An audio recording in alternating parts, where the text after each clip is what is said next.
நான் திட்டமிட்டே என்ட்ரன்ஸ் எக்ஸாம்ல full marks அடிச்சேன். ஒரே காரணம், அந்த 2 ஜூனியர்ஸ் கிட்ட இருந்து தூரம் போகணும். எக்ஸாம் ஹால்ல இருந்து வெளியே வந்தவுடன் அவங்க என்ன ரிமைண்ட் பண்ணினாங்க. ஃபர்ஸ்ட் எய்ட் கிட் ரீஃபில் பண்ண மறந்துடாதேன்னு. நான் சும்மா தலையசைத்தேன். வீட்டிலிருந்து ஆயிரக்கணக்கான கிலோமீட்டர் தூரம் போயிட்டு ஃபார்ம் ஃபில் பண்ணிக்கிட்டு இருந்தேன். அப்போ பக்கத்துல இருந்த ஃபோன் திடீர்னு ரிங் ஆனது. எடுத்தேன். கால் பண்ணியது அவங்க தான். ஜி ஷிமியன்.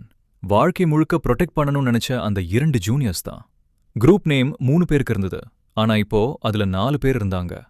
சாங் ஜின்யன் மெசேஜ் போட்டிருந்தா, நான் ஹவா யூனிவர்சிட்டியில அட்மிஷன் எடுத்துட்டேன், ரொம்ப ஹாப்பி, இனிமேலும் எல்லாரும் கிளாஸ்மேட்ஸாகவே இருக்கணும்னு.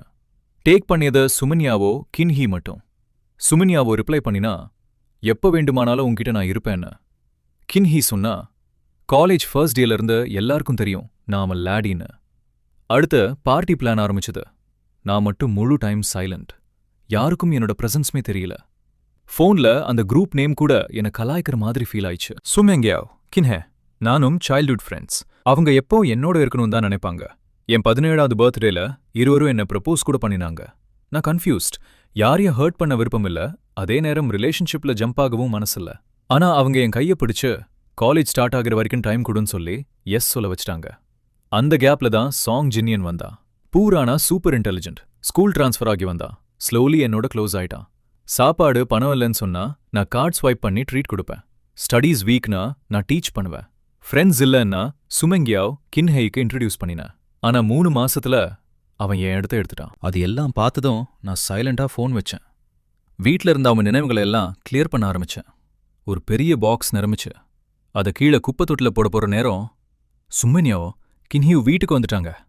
அவங்க சைல்ட்ஹுட்ல விளையாடும் போது கொடுத்த ஹெட் ஸ்கார்ஃப்ஸ் பார்த்தாங்க. நாங்க பிரைட் ஆகணும்னு சண்டை போட்டப்போ நான் 2ஐயும் வாங்கி சண்டை நிறுத்தினேன்.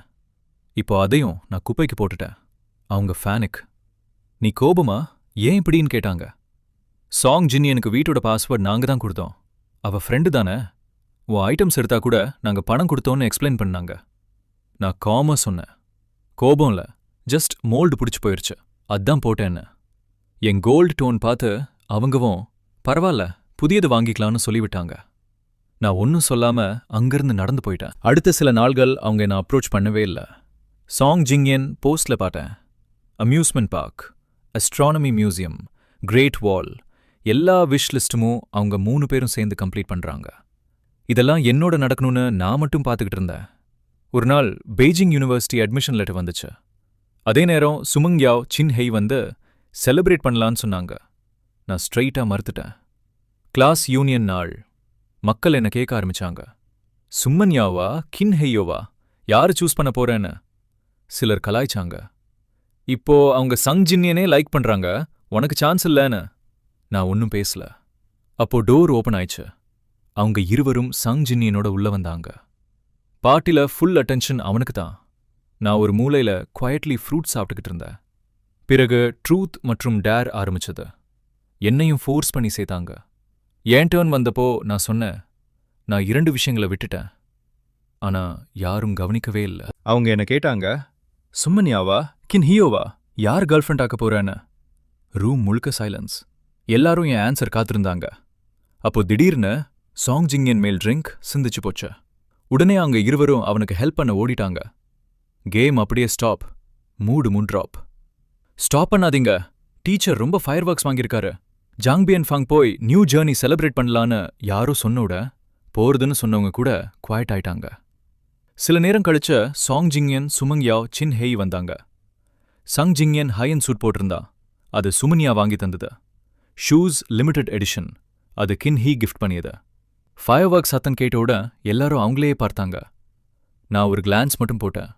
அதுக்கப்புறம் கவனமே இல்லை. எல்லாரும் சேர்ந்து ஃபயர் ஒர்க்ஸ் ஏட்ட ஆரம்பிச்சாங்க. கலர்ஃபுல் லைட்ல முழு ஸ்கை பிரகாசிச்சு. ஆல்மோஸ்ட் எல்லாரும் விஷ் கேட்டுக்கிட்டு இருந்தாங்க. அப்போ சாங் ஜின்யன் ஜோரா சொன்னா, சுமன்யாவ், சின்ஹெய் விஷஸ் எல்லாம் நிறைவேறணும்னு. இது கேட்டதும் எப்போவும் பிஸியா இருப்ப சுமன்யாவ் கூட இமோஷனல் ஆயிட்டா. சின்ஹெய் சிரிச்சுக்கிட்டு அவ முகத்தை சாஃப்டா டச் பண்ணினா. சாங் ஜின்யன் சொன்னா, அவங்க இருவரும் தான் எனக்கு மோஸ்ட் இம்பார்ட்டன்ட்னு. அவங்க இருவரும் அதே மாதிரி ரிப்பீட் பண்ணினாங்க. அந்த மொமெண்ட்ல எனக்கு ஒரு ஸ்ட்ரேஞ்ச் ஸ்வீட்னஸ் ஃபீல் ஆயிடுச்சு. ஆனா அது எனக்கு அன்கம்ஃபர்டபுளாக மாறுச்சு. நான் ஸ்லோலி அங்கிருந்து விலகி ஒரு கார்னருக்கு போய் தனியா ஃபயர் ஒர்க்ஸ் பார்த்துக்கிட்டு நின்னேன். சாங் ஜின்னியன் என்னை நோட்டீஸ் பண்ணி சுமென்யாவோ கிண்ணியை இழுத்துக்கிட்டு அவன் ஹாப்பி இல்ல போல சீரப் பண்ணலான்னு சொன்னான். ஆனா அவங்க இருவரும் அப்படியே நின்னாங்க, கால்கள் தரையில ஒட்டி போன மாதிரி. அவன் மட்டும் ஃபயர் ஒர்க்ஸ் எடுத்துக்கிட்டு என்னை நோக்கி வந்தான். ஆனா அவன் அருகில் வந்த உடனே ஏதோ தவறு நடந்துச்சு. சுமென்யாவோ கிண்ணிய பைத்தியமா ஓடினாங்க. எனக்கு நெக்ஸ்ட் நினைவுல இருக்கு ஒயிட் வால்ஸ், டிஸ்இன்ஃபெக்டிங் ஸ்மெல். நான் ஹாஸ்பிட்டல்ல இருந்தேன். கொஞ்சம் அசைஞ்சாலே பாடி முழுக்க அன்பேரபிள் பெயின். நர்ஸ் சொன்னாங்க, சீரியஸ் இன்ஜுரி, லக்கியா டைம்க்கு ஹாஸ்பிட்டல் வந்துட்டீங்க, இல்லனா ஃபேஸ் கூட டேமேஜ் ஆயிருக்கும்னு. அந்த மொமெண்ட் நினைவு வந்துடும் உள்ளம் குளிர்ந்த மாதிரி ஆயிடுச்சு. யாராவது இவ்வளவு குரூவலாக இருக்க முடியுமா? நர்ஸ் சொன்னாங்க, என்ன ஹாஸ்பிட்டலுக்கு கொண்டு வந்தது 2 கேர்ள்ஸ், பல நாளா கேர் பண்ணிக்கிட்டு இருக்காங்கன்னு. நான் ஸ்ட்ரெயிட்டா சொன்னேன், சுமென்யாவ் கின்ஹியை நான் பார்க்க விருப்பமில்லன்னு. அதுக்கப்புறம் கூட அவங்க வந்தாங்க. எப்பவும் பெர்ஃபெக்டா இருக்கும் அவங்க இப்போ டயர்டு, கண்களில் தூக்கமில்ல, முகத்தில் பெயின். என்னை பார்த்ததும் உன்னை ப்ரொடெக்ட் பண்ண முடியலன்னு மன்னிப்பு கேட்டாங்க. சுமென்யாவ் அப்பாலஜி லெட்டர் கூட கொடுத்தா. சங் ஜின்னியன் தவ பண்ணிட்டான், ஆனா இன்டென்ஷன்லி இல்லைன்னு சொன்னா. என் கை நடுக்க ஆரம்பிச்சு. நான் காயமா கிடக்கிறேன், அவன் கில்ட்டியா இருக்கிறானா. நான் கோபத்துல சொன்ன, மன்னிப்பு கேட்கணும்னா அவ இதே பெயின் அனுபவிக்கணும்னு. கின்ஹே என்ன அன்ரீசனபிள்னு சொன்னா. சங் ஜின்னியன் தானே அவனை ப்ளேம் பண்ணிக்கிட்டு இருக்கான்னு. நான் உடஞ்சிட்டேன். அவனை தான் கவலைப்படுறீங்கன்னா அவங்கிட்ட போங்க, ஏன் வார்டில் ஏன் இருக்கீங்கன்னு கேட்டேன். போகும் முன் அவங்க சொன்னாங்க, பெஸ்ட் டாக்டர் அரேஞ்ச் பண்ணியிருக்கோம், பாடி கார்ட்ஸோட வச்சிருக்கோம், தினமும் பார்க்க வருவோம்னு. அவங்க போன பிறகு நான் பெயின்ல கரைஞ்சிட்டேன். கொஞ்ச நேரம் கழிச்சு என் பேரண்ட்ஸ் வந்தாங்க. அவங்க கேர் பார்த்ததும் நான் அழுகையை தடுக்க முடியல. என் ஃபாதர் கோபத்துல சொன்னார், சங் ஜின்னியன் இதை தெரிஞ்சே பண்ணியிருக்கான்னு. அவனை நாங்க விடமாட்டோம்னு அப்பா கோபத்துல சொன்னது காதுல ஒலிச்சுக்கிட்டு இருந்தது. கொஞ்ச நாள் கழிச்சு தான் நான் ஸ்டெபிள் ஆனேன். ஹாஸ்பிட்டல்ல நிறைய நாள் இருந்தேன். தினமும் சும்மன்யா கின்ஹி வந்தாங்க. ஆனா நான் ஒவ்வொரு தடவையும் மீட் பண்ண மறுத்துட்டேன். அவங்க கிஃப்ட்ஸ் டோர்ல வச்சுட்டு போவாங்க, நான் அதை நர்ஸ் கிட்ட கொடுத்துருவேன். டிஸ்சார்ஜ் நாள் அவங்க இருவரும் என்னை பிக்கப் பண்ண வந்தாங்க. நான் இக்னோர் பண்ணிட்டு வேற பக்கம் நடந்தேன். சுமங்யாவ் என் கைப்பிடிச்ச, நீ ஏன் இவ்ளோ டிஸ்டன்ட் ஆகிட்டன்னு கேட்டா. எனக்கு சிரிப்பு வந்துச்சு. நான் தானா தூரம் ஆனேன், இல்ல அவங்க தான் ஸ்லோலி என்ன வெளியே தள்ளினாங்க. கின்ஹி காரா பாத பிளாக் பண்ணி, நீ ஏர்லனா டிராஃபிக் நிக்கிடும்னு சொன்னா. காருக்குள்ள உட்கார்ந்தோட அவங்க என்ன ஹாப்பி பண்ண ட்ரை பண்ணினாங்க. கேக், கிஃப்ட்ஸ், மெடிசினஸ் எல்லாத்தையும் நான் ரிஜெக்ட் பண்ணிட்டேன். அப்போ ஒரு நோட் கண்ணில் பட்டுச்சு. ஜினியன்ஸ் எக்ஸ்க்ளூசிவ்னு எழுதிருந்துட. அதை பார்த்து நான் சிரிச்சிட்டேன். கின்ஹி பனிக்காகி அதை உடனே கிழிச்சிட்டா. ஆனா நான் காமா சொன்னேன், இப்போ எனக்கு எதுவும் ஃபீல் ஆகலன்னு. நான் கண் மூடிக்கிட்டு அவங்க பேசுறதையே இக்னோர் பண்ணிட்டேன். சின்ஹி முகம் மாறி, நம்ம ப்ராமிஸ் நினைவில் இல்லையா, எங்களை ஒருத்தைய சூஸ் பண்ணணும்னு கேட்டா. சுமங்கியோ சீரியஸா, நீ டிசைட் பண்ணிட்டியான்னு கேட்டா. நான் அவங்க முகத்தை பார்த்து ஸ்லோவா சொன்னேன், இந்த கேள்வி என்னிடம் இல்ல, சாங் ஜின்னியன் கிட்ட கேளுங்க. அவங்க இருவரும் பதறி, நீ ஏன் அவன் பேர் சொல்றேன்னு எக்ஸ்பிளைன் பண்ண ஆரம்பிச்சாங்க. நான் கண் மூடிட்டேன். இனிமே ஒன்னும் கேட்க மனசில்ல. வீட்டுக்கு வந்தவுடன் டீச்சர் கால், நீ ரொம்ப நல்லா பெர்ஃபார்ம் பண்ணிருக்க, ஜூனியர்ஸ்க்கு ஸ்பீச் கொடுத்து லேர்னிங் எக்ஸ்பீரியன்ஸ் ஷேர் பண்ணணும்னு சொன்னார். ஸ்டேஜ் போனா நான் வாலண்டியர் சாய்ஸ் மாத்தினது எல்லாருக்கும் தெரிஞ்சிடும். கொஞ்சம் ஹெசிடேட் ஆனேன், ஆனா எஸ் சொன்னேன். ஒரு நாள் இதெல்லாம் தெரியவே போகுது. ஸ்பீச் ப்ரிப்பேர் பண்ணிக்கிட்டு இருந்தேன். ஸ்டேஜ் போறதுக்கு முன்னாடி சுமென்யாவோ கின்ஹி என்னை ஸ்டாப் பண்ணினாங்க. கின்ஹி வேர்டா, இந்த தடவை நீ ஸ்டேஜ் போக வேண்டா, நம்ம கூட வெளியே வான்னு சொன்னா. சுமென்யா சொன்னா, சங் ஜின்னியன் ஸ்பீக்கிங் ஸ்கில் இம்ப்ரூவ் பண்ணணும்னு அவன் டேட் கிட்ட ரெக்வெஸ்ட் பண்ணி இந்த சான்ஸ் வாங்கியிருக்கான். ஸ்டேஜ்ல அவன் வாய்ஸ் கேட்டுச்சு. நான் பார்த்தேன், என் இடத்துல அவன் நின்னிருந்தா. சுமென்யா, கின்ஹே நான் கோவப்படுவேன்னு நினைச்சாங்க. ஆனா நான் சின்ன ஸ்மைல் மட்டும் பண்ணி அமைதியா அங்கிருந்து நடந்துட்டேன். அந்த நாளே உண்மையை தெரிஞ்சுக்க அவங்களோட லாஸ்ட் சான்ஸும் போயிடுச்சு. காலேஜ் ஓப்பனிங் நாள். பேரண்ட்ஸ் மீண்டும் வந்தாங்க. மாம் பேக்கிங் பத்தி டென்ஷன். பெக்கிங் யூனிவர்சிட்டி ரொம்ப தூரம். நான் சமாதானம் சொன்னேன். அவங்க எமோஷனல் ஆயிட்டாங்க. அப்போ ஒரு நோட் கொடுத்தாங்க, ஒரு ஃபோன் நம்பர். உன் சைல்ட்ஹுட்ல அரேஞ்ச் மேரேஜ் ஃபிக்ஸ் பண்ணியிருந்தோம். சுமென்யாவோ கின்ஹே காரணமா இதுவரை சொல்லல. இப்போ அவங்க உனக்கு சரியில்லைன்னு தோணுது. அந்த பையனும் பெக்கிங் யூனிவர்சிட்டியில தான் படிக்கிறான். தேவைப்பட்டா ஹெல்ப் கேள்னு சொன்னாங்க. நான் ரிஃப்யூஸ் பண்ண போனேன். அப்போதே சுமெங்யாவ் கின்ஹே உள்ள வந்துட்டாங்க. நாங்க அவனை கேர் பண்ணிக்கிறோன்னு சொன்னாங்க. எல்லாரும் என்ன பத்தி தான் பேசுறாங்கன்னு நினைச்சாங்க. ஆனா உண்மை யாருக்கும் தெரியாது. நான் குவைட்லி அந்த நோட்டை பாக்கெட்ல வச்சுக்கிட்டேன். அவங்க இருவரும் என் ரூமுக்கு போய் என் சாமான் எடுக்க ஆரம்பிச்சாங்க. என் ரூம்ல நான் பேக் பண்ணி வச்சிருந்த லக்கேஜ் பார்த்து அவங்க இருவரும் ஷாக் ஆயிட்டாங்க. நான் நார்மலா ஹர்டா போற மாதிரி தான் நினைச்சாங்க. அது இதே சிட்டில தானே. அவங்க ரொம்ப எக்ஸைட்டட். என்னை தங்களோட கார்ல கூட்டிட்டு போய் சர்ப்ரைஸ் கொடுக்கணும்னு பிளான். அப்போ திடீர்னு சாங் ஜிங்யன் கால். அவனுக்கு ஆக்சிடென்ட் ஆயிடுச்சுன்னு. இதை கேட்டு இருவரும் பேனிக். உடனே அவன் பக்கம் போக தயாராயிட்டாங்க. நான் ஸ்டாப் பண்ணி, என்னை விட வேண்டாம், நான் எனக்கே போயிடுவேன்னு சொன்னேன். சுமென்யாவோ ஸ்கூல் போயிட்டு கால் பண்ணுன்னு சொன்னா. கின்ஹே, நீ எங்களை ஒருக்கே சூஸ் பண்ணணும் ஞாபகம் வைன்னு ரிமைண்ட் பண்ணினா. நான் கோல் லுக் மட்டும் கொடுத்தேன். எஸ்ஸும் இல்ல, நோவும் இல்ல. மீண்டும் சாங் ஜிங்யன் கால். அவங்க உடனே போயிட்டாங்க. திரும்ப திரும்ப காண்டாக்ட் பண்ணுன்னு சொல்லிக்கிட்டே போனாங்க. நான் எந்த ரிப்ளையும் கொடுக்கல. கார்ல உட்கார்ந்தோட phone vibrate. Chang Jingyan message. ஒரு காலுக்கு அவங்க உன்னை விட்டுட்டு என்கிட்ட வர்றாங்கன்னு இப்போ புரிஞ்சுதா? நீ ஸ்பான்சர் பண்ணிட்டே இருந்தா அவங்கள ஒருத்திய உனக்கு தரலான்னு. எனக்கு சிரிப்பு வந்துச்சு. நான் ரிப்ளை, எனக்கு அவங்க தேவையில்ல, இருவரும் உனக்கே. அப்புறம் சாங் ஜின்யன், சும்மென்யா, கின்ஹிய மூவரையும் பிளாக் பண்ணிட்டேன். சிம் கார்டு உடச்சு தூக்கி போட்டேன். நியூ நம்பர் ஆக்டிவேட் பண்ணினேன்.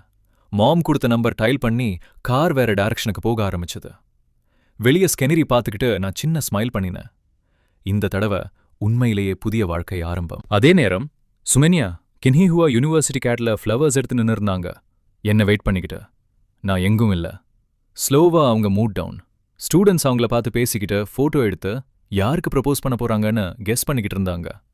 அவங்க என்ன கால் பண்ணிக்கிட்டே இருந்தாங்க. நான் ஆன்சர் இல்லை. கின்ஹேய் கோபத்துல அவன் என்ன பிளாக் பண்ணிட்டான்னு சொன்னா. சுமிங்யாவுக்கும் அதே. என்ன நடந்துச்சுன்னு புரியல. ஃபைனலி சுமிங்யாவை வீட்டுக்கு ஓடினா. கின்ஹி ஸ்கூல்ல என்ன தேடினா. ஹவுஸுக்கு போன சுமிங்யாவை டோர் நாக் பண்ணினா. மெய்ட் திறந்தா. அவன் காலையில பேரண்ட்ஸ் கூட வெளியே போயிட்டான்னு சொன்னா. Parents business trip. Sumingyao confused. Contact ஆகல.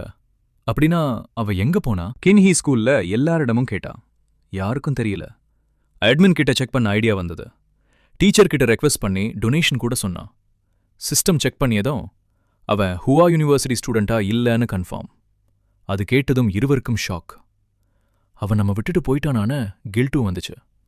அப்போ ஒரு ஸ்டூடெண்ட் வந்து சொன்னான். கெட்ல ஒருத்தன் கிஃப்ட்ஸ் ஃப்ளவர்ஸ் எடுத்து நின்று இருக்கான். ஹோப் வந்துச்சு. ஓடி போனாங்க. கெட்ல நின்னது சாங் ஜினியன்.